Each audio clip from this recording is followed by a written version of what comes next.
Hi, everybody. Welcome to MikeySuzeFour. And today, of course, is our TOS Tuesday review.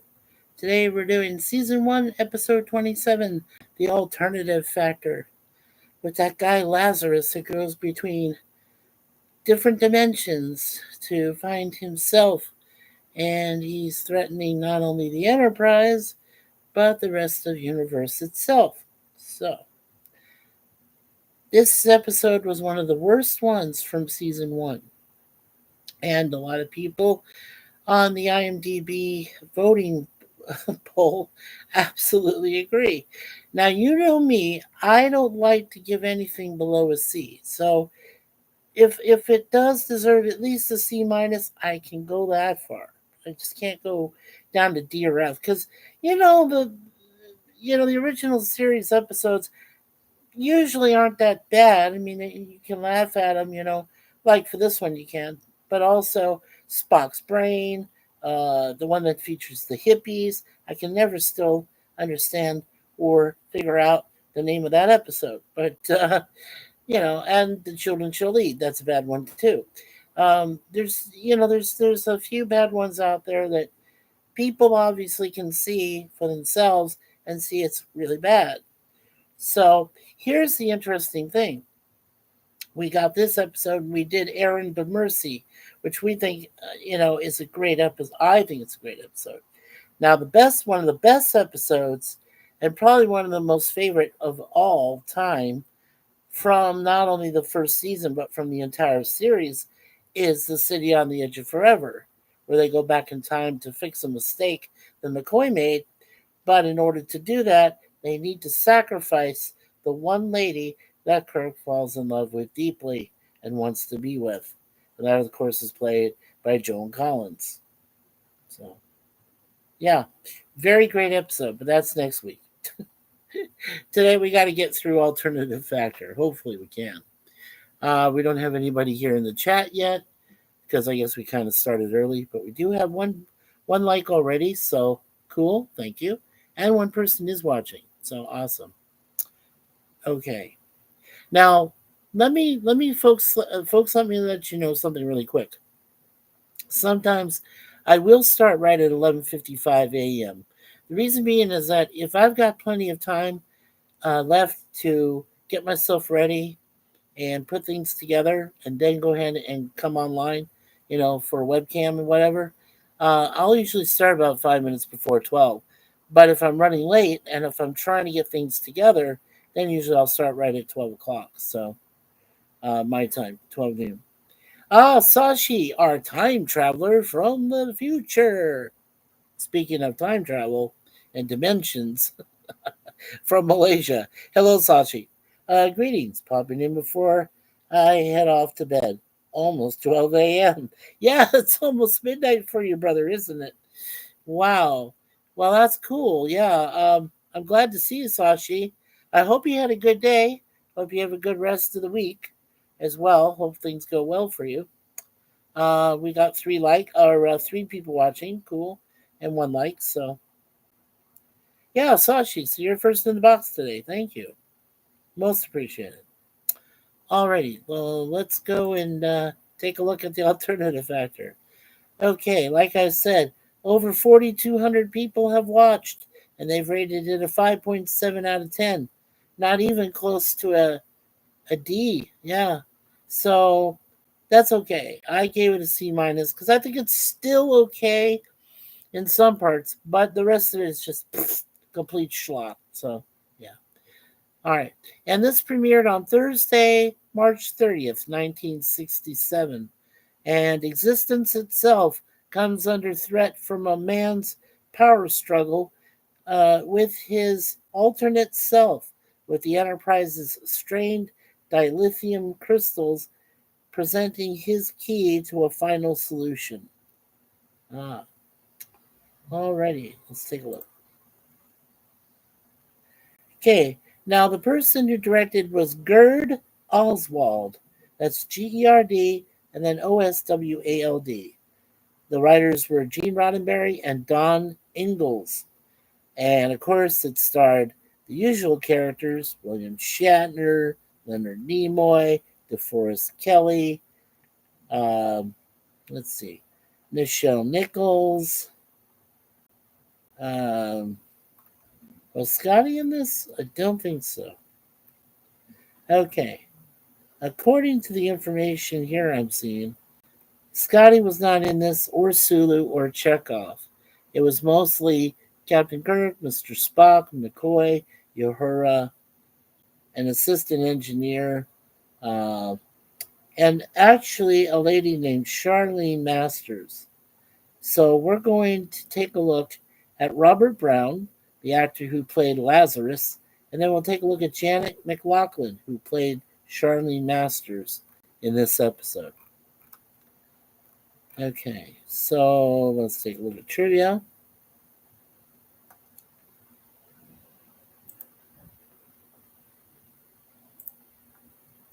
Okay, this is the first time that live two-way communication with Starfleet Command is depicted. In previous episodes, communication with Starfleet Command was through delayed radio messages. After John Drew Barrymore failed to show up on the set, director Gerd Oswald decided to shoot scenes which didn't involve him. On the second day, it was decided to either shut down production and scrap the episode overall or find a replacement. Robert Brown was dragged into the set right after he agreed to play the role. He recounted the filming to be very tight and tense. John Drew Barrymore was originally cast as Lazarus, but failed to show up for shooting and had to be replaced by Robert Brown, causing the episode to go 2 days over schedule. Star Trek's producers subsequently filed and won a grievance with the Screen Actors Guild, which suspended Barrymore's SAG membership for 6 months. In the original script, Lazarus romantically came on to Lieutenant Charlene Masters to gain her assistance. The two subsequently fell in love, but when African American actress Janet McLaughlin was cast as Masters, the romantic angle was dropped. In addition, Gene Roddenberry considered it too similar to the romance between Khan and MacGyver's in Space Seed from 1967. As stated by Roddenberry in a season 1 memo, in both Space Seed and this story, we have a crew woman madly in love with a brawny guest star and flipping our whole gang into a real mess because she's in love. Do they have to do this in 2 of our scripts? Lazarus's costume was later worn by an extra playing a Babel conference delegate in Journey to Babel in 1967. Okay, there's 25 more bits of trivia there, so we're going to let that go. Let's take a look at the spoilers. Okay, there's about 4 spoilers. So, if you haven't seen this episode, or don't want to see this episode, but you don't want to know information about it, go ahead and put your hands over your ears, folks, and then when I'm ready, I'll go ahead and just go like this and let you know when it's over. Okay. The footage of the 2 Lazaruses fighting was created by filming 2 stuntmen fighting in a smoke-filled room with orange and purple walls, then double exposing its color negative footage over an astronomical photograph of the Trifid Nebula. The shot of the Enterprise destroying Lazarus' ship is unique on 3 counts. First, it is the only time the Enterprise is seen from behind as it fires phasers. Second, it's the only time that the ship fires a single beam as opposed to the usual 2. Finally, it is the only time that the phasers make no noise, at least when the beam is seen in space. This, however, was updated to include sound in the remastered edition. Trope inversion. Kirk and Spock beam down to an admittedly dangerous planet with 4 security guards who were wearing the red uniforms that automatically make them the target of every calamity that can possibly befall a security guard or other any party member, and not one of them gets so much as a scratch. Periodically throughout the episode, The two versions of Lazarus exchange places. One of them has a wound or bandage on his head, which McCoy treated. This is the insane Lazarus from our universe. The other is his rational counterpart from the antimatter universe. Okay, now you can remove your hands from your ears. All right, let's take a look at goofs. Okay, in continuity, Lazarus's goatee changes several times. In the second sickbay scene, when Lazarus is on the bed, the amount and shape of the blood amount Lazarus's mouth changes in each shot. Around Lazarus's mouth, changes in each shot, alternately getting larger, then smaller, then larger, then smaller again, all within the space of less than 2 minutes. When Lazarus leaves his bed in the sick bay at around the 30-minute mark, the bed continues to broadcast his heartbeat. Indeed, when he starts to have an attack, his heartbeat speeds up. Normally, the sickbay bed can only read a person when he is lying on it. The sound should have stopped as soon as he stood up. Whenever the two Lazaruses meet in the time corridor and possibly switch into each other's universes, there is always the winking out effect at that time as the time corridor is in use. However, when the non-bandaged Lazarus switches places with the bandaged Lazarus in sickbay, a switch not seen on screen, but which occurred while Kirk and Spock were discussing Lazarus and the phenomena on the bridge, there was no such effect. In contrast, the effect did occur at all other times, including when Lazarus was alone in the Enterprise corridor.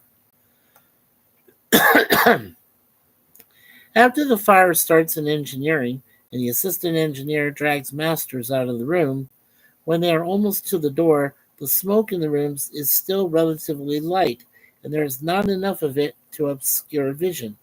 Less than 3 seconds later, when the door to the corridor opens, the smoke is so thick that it is not possible to see through it. All right, and the Commodore said that the effects that were centered on the planet were felt throughout the galaxy and beyond. However, Starfleet has no outpost outside the galaxy who could relay any such information via subspace radio, and hasn't even explored the entire galaxy itself yet, so there's no way they could tell that the effects were felt anywhere outside the limited area they had explored. Okay, there's a couple of factual errors, but Sashi says, I have the flu, so can't stick around getting better. Oh, well, please feel better, Sashi. We'll pray that you get over your flu, okay? And howdy, Mikey from Roger Blair. Hello, Roger Blair. Good to see you, my friend. Yep, we've got 2 likes, and we got one person still watching. Very cool. Well, Sashi, I hope you feel a lot better, okay? Please get well soon. All right. I need to get a drink because I have a lot to read. Goofs wise, I don't read all the trivia anymore. It's just way too much. Yeah. But if there are spoilers, yeah.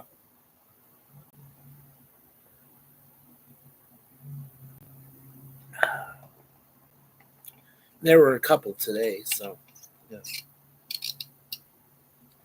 So Roger, it's good to see you. Thank you for coming in, my friend. Okay. All right, here's some factual errors. The main threat in the episode is flawed. While in reality, matter and antimatter coming into contact with each other will cause a tremendous explosion, both the matter and antimatter convert instantly into energy with 100% efficiency. The particles do not need to be identical as stated.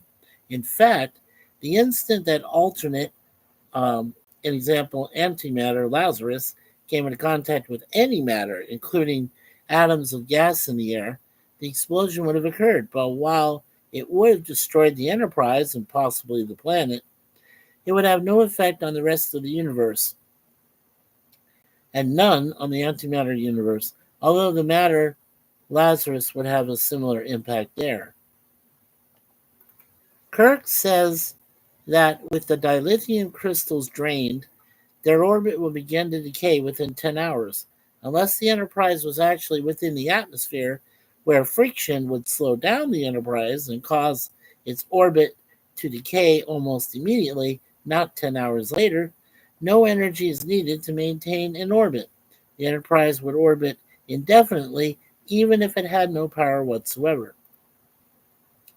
As soon as Kirk entered the antimatter universe, any part of his body, which of course was composed of matter, that came into contact with antimatter, would have been converted to pure energy, destroying not only himself, but also the antimatter Lazarus and a large portion of the antimatter planet they were on. Okay, there's a couple of incorrectly regarded as goofs. Lazarus never introduces himself by name on screen to Kirk, yet Kirk calls him by name during the first planet search. Now, we come into Kirk's interrogation of Lazarus partway through, so it could have happened just before the scene begins. Kirk wants every inch of the planet searched, but Starfleet is on the metric scale. However, this is merely a colloquialism. Oh boy, this is really hard to say. A colloquialism that will probably persist. All right, there's a couple of revealing mistakes.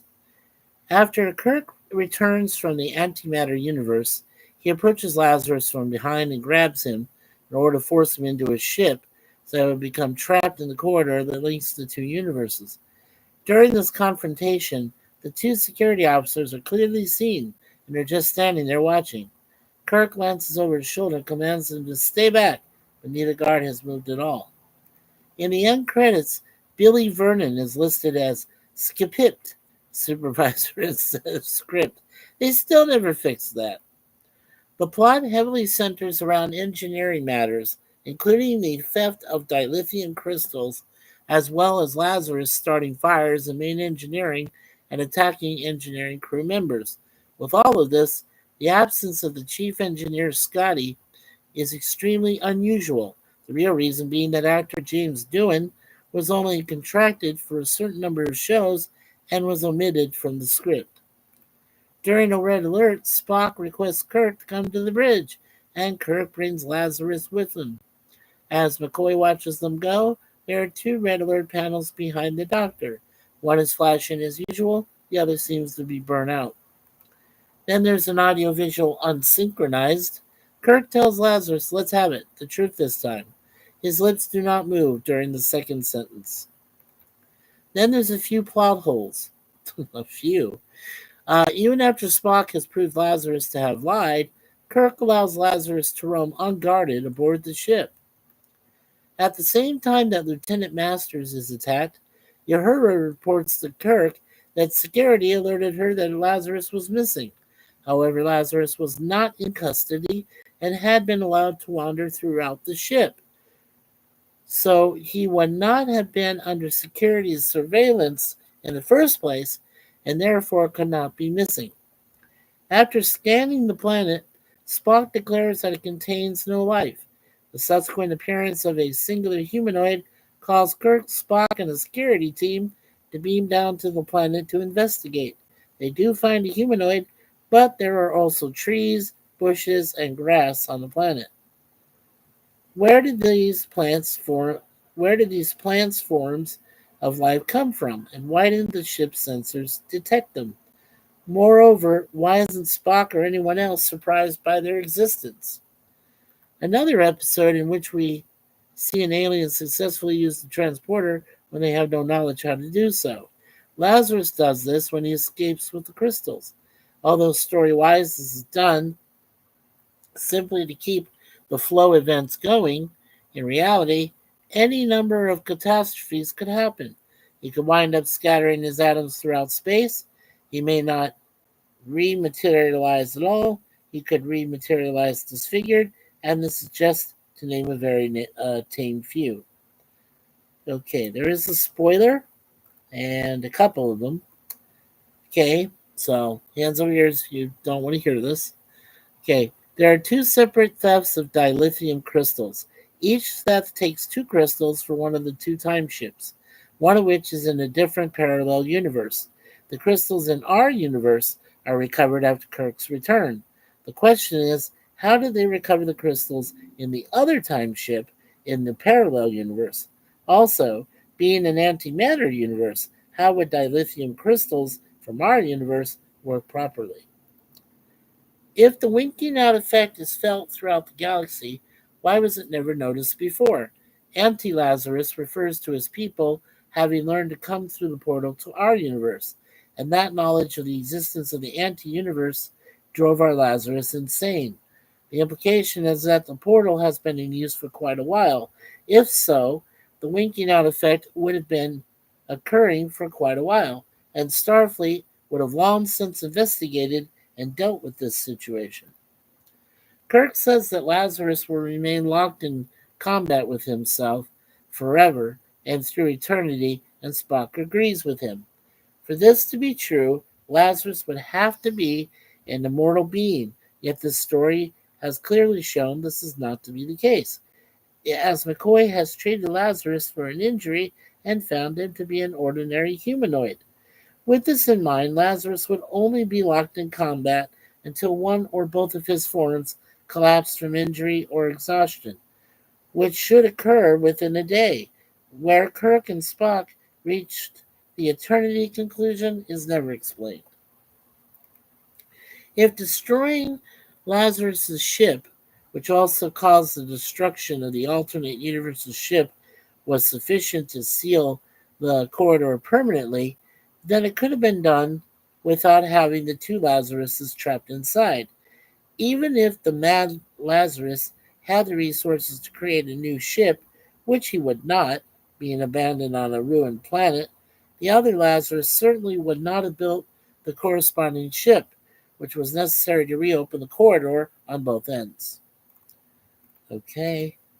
And there's a couple of character errors. That'll be the last of the goose. We'll get to that in just a minute. All right, and Roger Blair says, I've got the complete Star Trek TOS and Star Trek Enterprise series on DVD. The other Star Trek shows I've got what they call the best of. Oh, awesome. Cool. So Roger Blair, so you're more than aware of this episode, right? It's good. It's a bit of a schlock. Yeah, it is. It's not really that good. Now, Lazarus, played by Robert Brown, good last minute. I think he did the best he could with what limited time they had. But then, of course, they had to extend it by 2 days. So that was kind of, that was hard on everybody, all the cast and crew. So that's cool, Roger, that you got all that.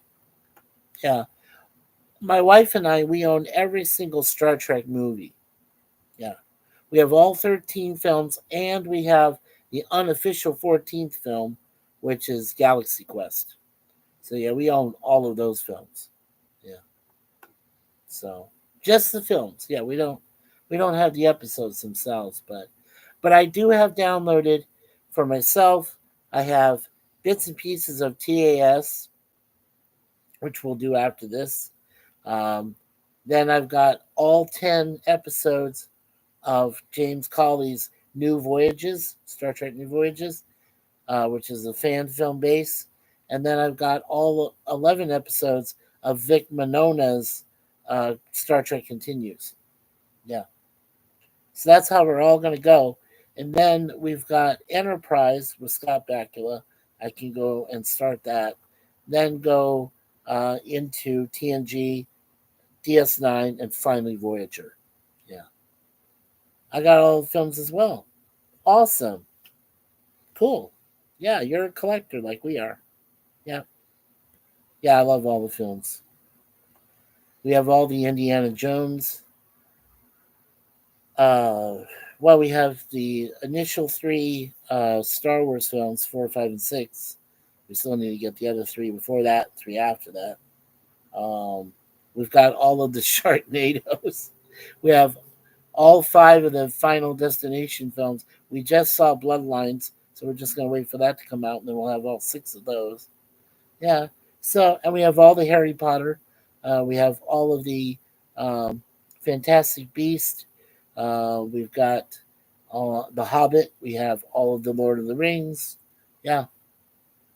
All of the Expendables, all four of those. Yeah, good stuff. Okay, and Tremors. There's like six of them. Resident Evil has like about seven of them. Yeah, I mean, there's a lot of stuff we have. Yeah. Oh, and I have every single James Bond except for one, which was Never Say Never Again. I have all the James Bond films too. So yeah. Have you watched Star Trek Picard and Star Trek Strange New Worlds? They're pretty good. Strange New Worlds, no. Um, but Picard, yes. I did watch the last three episodes that involved the Borg from season three. That really was the last three episodes I ever watched from Picard. So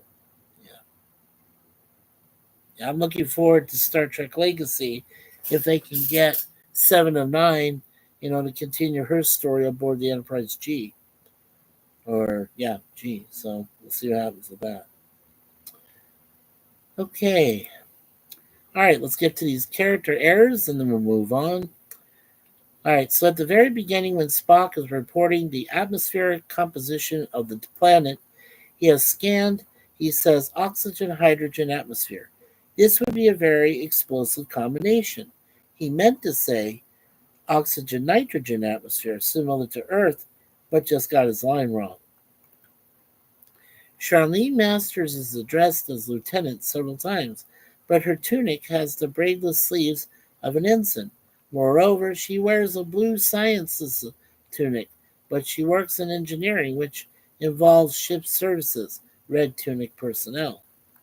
When the ship goes to red alert, both Kirk and Spock leave the bridge to investigate the sign of human life on the planet, and nobody takes command. This happens several times. Under red alert, Kirk usually orders another officer of command rank to take command of the ship. This officer would normally assume the captain's chair. The Enterprise crew and Starfleet referred to a portion of the galaxy as quadrant and later as section. It is likely they meant sector, which is a lot smaller than a quadrant, 1/4 of the galaxy. Apparently, the quadrant system of Star Trek The Next Generation series onward had not yet been determined by the writers. When the Code Factor 1 transmission comes through from Starfleet Command before Commodore Barstow appears on screen or is otherwise identified, the bridge screen is still showing the planet below. And while the planet below is still showing, Kirk says, "Kirk here, Enterprise standing by, Commodore," although Kirk would have had no idea whether he was about to be speaking with a Commodore or an Admiral. Spock says body temperature 98.5 degrees Fahrenheit.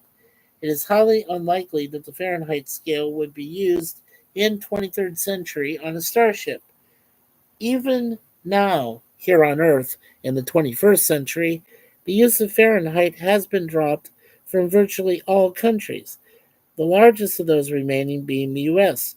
And even then, its support is set to die out over the next 50 years, far less 200 years. Wow. Okay. Now, there are some crazy credits. As I said, I don't do the quotes, but I do check soundtrack. And if anything is filmed on an outside stage, I acknowledge that as well. Okay. The closing credits are set against a combination background of stills from that episode and previous episodes. Cool. Alrighty. And of course, the theme from Star Trek, written by and credited to Alexander Courage, plays the same theme at the beginning and at the end.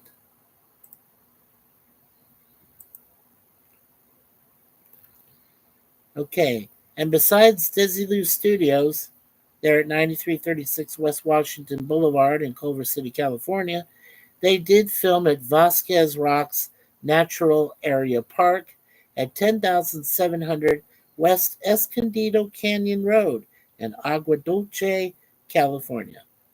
And like they said, they went over budget and went over schedule.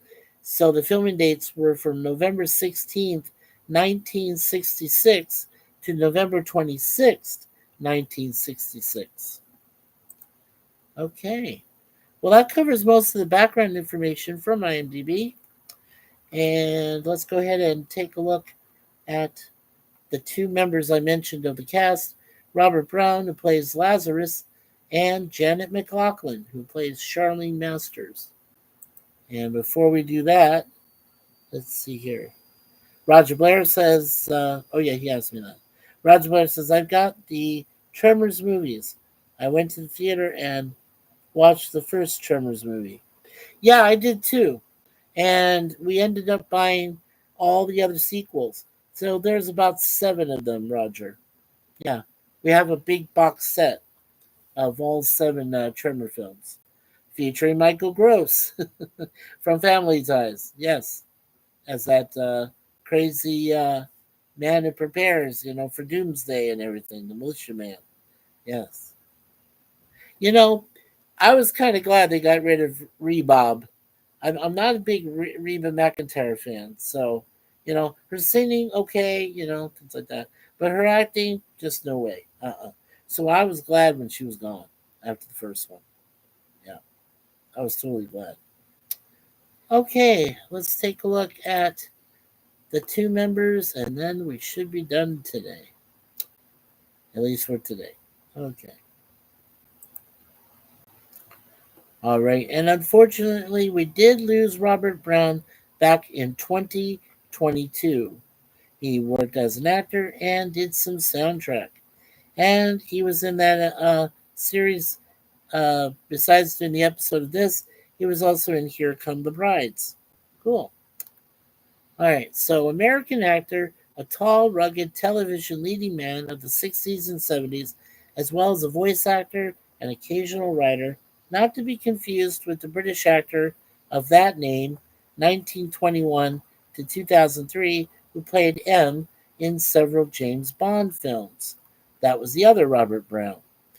There was also Robert Howell, Howell Brown, better known as Robert Lansing, who arrived on the scene after Robin Adair Mackenzie Brown had already trademarked the Robert Brown moniker in the Screen Actors Guild. Um, Brown is the younger of 2 siblings born to parents. Wow, what a history for him. Born to parents William and Margaret in Trenton, New Jersey, he was of Scottish and English ancestry. And he did serve time in the U.S. Navy. So thank you, Robert Brown, for serving in the U.S. Navy after wartime service. Yeah. And I just said his full name. So he was born November 17th, 1926 in Trenton, New Jersey, and he died September 19th, 2022 in Ojai, California, of an undisclosed illness. He was 6'2" tall. Very, very big man. Okay. And like I said, other than this one episode as Lazarus, in 1968 to 1970, he was in 52 episodes of Here Come the Brides as Jason Bolt. And in the movie TV series called Silent Service, he was Darnell for one episode in 1958. And then in Mannix, he played Robert Foreman for one episode in 1973. Before he died, the last thing that he was caught acting in was In the Heat of the Night TV series from 1994. He played Oscar Valeri. Valeri? Am I reading that right? I'm trying to look at this. It looks like Valeri to me. Or it could be Volan. Volan. Vollen. Sorry. Oscar Volan. And that was for one episode. Okay. And before that, he was in a TV movie called Brass in 1985. He played Chief Shannon in that. Cool. He also played in one episode of Fantasy Island. Very cool. With the late Ricardo Montalban. All right, cool. I know. Now we'll take a look at Janet McLaughlin. And Janet McLaughlin, we unfortunately lost 2010, an actress. She was born August 27th, 1933, and died October 11th, 2010, at the age of 77. And she was born in New York City, New York. She was an actress known for The 13th Floor in 1999, Tick, Tick, Tick in 1970, and Heart and Souls in 1993. She died on 11th October in Los Angeles, California, 2010. Okay. And in 1999, on the 13th floor, she played Ellen. In the Tick, Tick, Tick movie in 1970, she was Mary Price. In Heart and Souls in 1993, she played Agnes Miller. And in Tightrope in 1984, she was in that movie. She played Dr. Yarlovsky. And one of the last movies she worked in was a video called Blacklisted, where she played Professor Westbrook in 2003.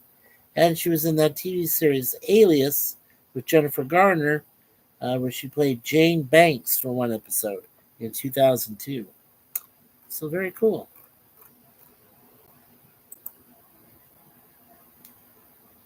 And then, like I said, with Robert Brown, uh, born November 17th, 1926, and he died September 19th, 2022, at the age of 95. So he had a good career. Alrighty. Okay, well, that does it for today. As you know, next week will be Season 1, Episode 28, The City on the Edge of Forever, one of the greatest episodes in the original series, featuring the lovely Miss Joan Collins. So I hope all of you folks get a chance to watch my review of that next week, same time on Tuesday. Okay, so as for the rest of the week, and we got 2 likes, 2 people watching. Very cool. Thank you so much.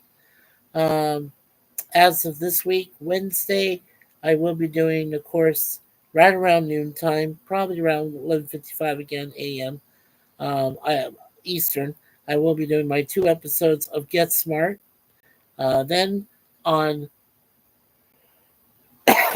Wednesday night at around 10 o'clock, I'm going to be doing, instead of Thursday, because Thursday we're going to spend a day together, Suzanne and I. That's our day. We're going to be celebrating. Uh, so we came into some extra money. Yay. So we're going to be celebrating that day tomorrow, around Thursday. We're going to go see Superman after we have lunch. And then we're going to go see Jurassic World Rebirth. Should be good. Yeah. Well, at least both of them should be, I hope. Now, reviews for both of those movies probably won't come until Sunday, because I really don't know what I'm doing this weekend. I have no plans really for Thursday, uh, to be online. I know Gorilla is doing his Twilight Zone, so I might miss that. Yeah, I might miss that on Thursday night because I've got these 2 movies we're going to go see. But we'll see what happens with that. Friday, I do hope to be there for his Walton stream, The Vigil, which is from season 5, episode 2. So I hope to co-host with him on that. Now, as far as this weekend, I really have no plans. I really haven't planned anything. I might try to hang out with, um, Charlotte Nightstar, the werewolf, when she does her podcast. I really would like to be there when she interviews Glenn Lawrence. I haven't been there yet to see that, so I really would like to watch her interview him. He's a very interesting individual, and he has a good YouTube channel, so you should check it out. Glenn, Glenn, and then Lawrence, Lawrence. Glenn Lawrence, yeah. Check it out. it's by his name. So yeah, me too. Okay, so I want to thank Sashi, our time traveler friend and brother from Malaysia, and also our wonderful friend Roger Blair and brother as well. Remember, we're still praying for Larry, our friend from Be Yourself Adventures, as well as for the rest of his family, Diane and Tyler and his sister and their families. And hopefully everything will go well with Larry in the coming months. I hope he gets a lot of rest. I hope he gets to relax a little bit. Well, after his really tough surgery he had, he has another one upcoming. So please, lots of prayers for him. Okay. All right. So next week, like I said, City on the Edge of Forever. One of the best episodes ever in Star Trek original series. Okay. So we'll say a prayer, Father, Son, Holy Spirit. Dear Lord, thank you so much for giving us all these wonderful friends and people we know throughout social media. Please, we're saying extra prayers, not only for my brother Larry, my brother Jay, and brother Jason, and their respective spouses and families that they still have, but I'm also praying for the victims and their families, over 100 now in the Texas floods, and hopefully that the ones that are still missing can be found so that there will be some form of closure, Lord. So may your angels and saints go out and search, along with the other searchers, for the remaining missing persons. As for the rest of the world, Lord, please watch over it.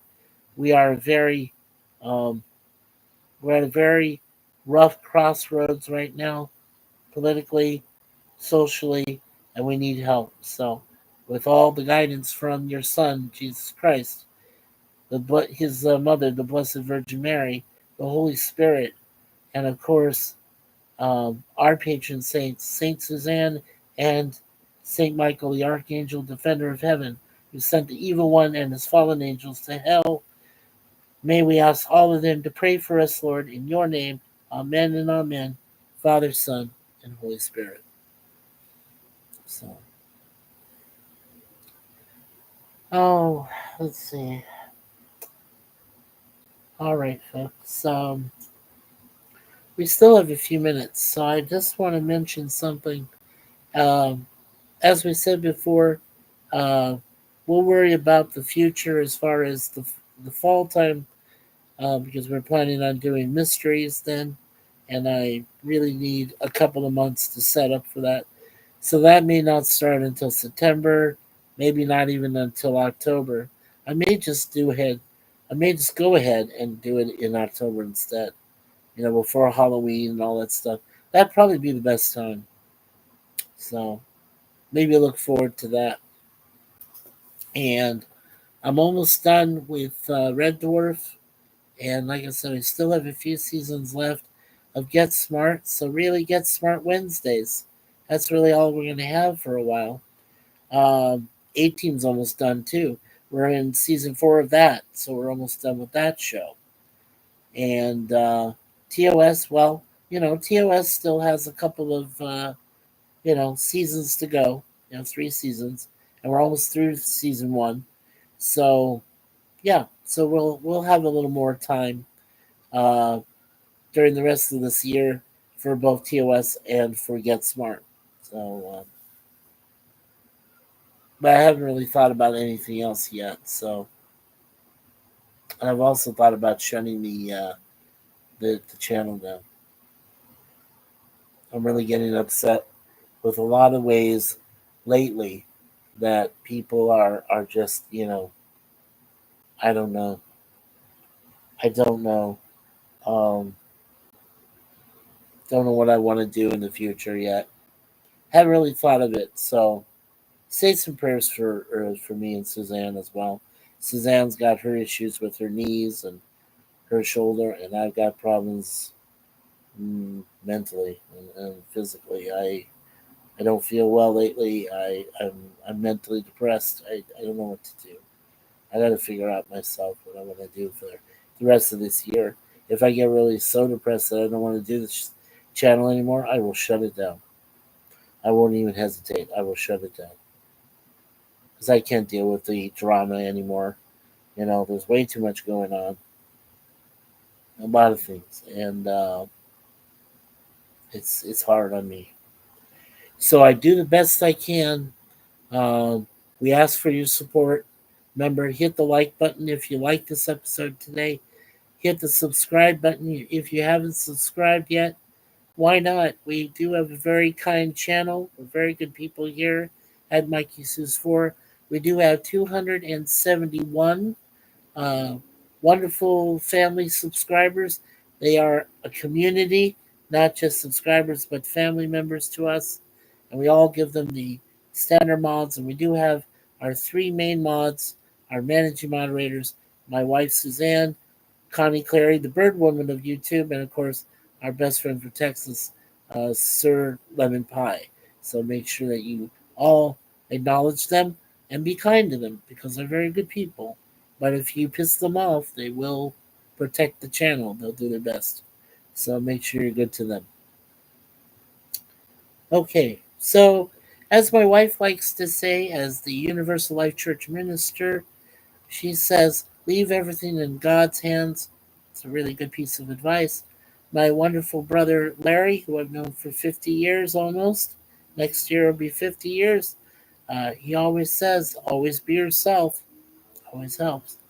And as I say here for us here at the channel, I always say, always expect the unexpected from MikeySuzeFour. And last but not least, we do talk about Gene Siskel. We used to work for the Chicago Tribune, and he was my favorite nerd growing up in the 80s and 90s when it came to Siskel and Ebert at the movies. And of course, both gentlemen are gone. So, on behalf of Gene Siskel, the aisle's now closed. So, thank you everyone for being here. Roger Blair, Sashi, uh, two people who've got likes. Thank you. One person still watching. And we will see you tomorrow around the same time for our two episodes that we review. Start still with season one that we're doing for Get Smart. And uh, and I'm trying to think what else. Okay. Oh, all right. I remember now. So, God bless America. God bless Canada. God bless the UK. On behalf of our a wonderful friend, Lisa Hogan, Travel with Lisa MH, and the rest of the country, and of course, the rest of the world. This earth, we only have one. So make sure that you take care of it. Don't piss Mother Nature off. Like, that line from, Voyager when Q says to his son, don't provoke the Borg. Yeah, well, don't provoke Mother Nature. Let's be nice to her, okay, for a change? And maybe she'll be nice to us and give her maybe some cooler temperatures and some other things. We can only hope. But let's take care of this world. There is only one of it. And of course, last but not least, peace from MikeySuzeFour. So on behalf of my beautiful wife, Suzanne, our beautiful cats, Moon Pie and Deja Vu, and of course everybody that we know and love here at the MikeySuzeFour channel. All 271 subscribers and other friends we've made over the years. All of you take care. God bless. Have a great rest of the week. Please have a good weekend and be safe out there. And we'll talk to you again tomorrow for Get Smart.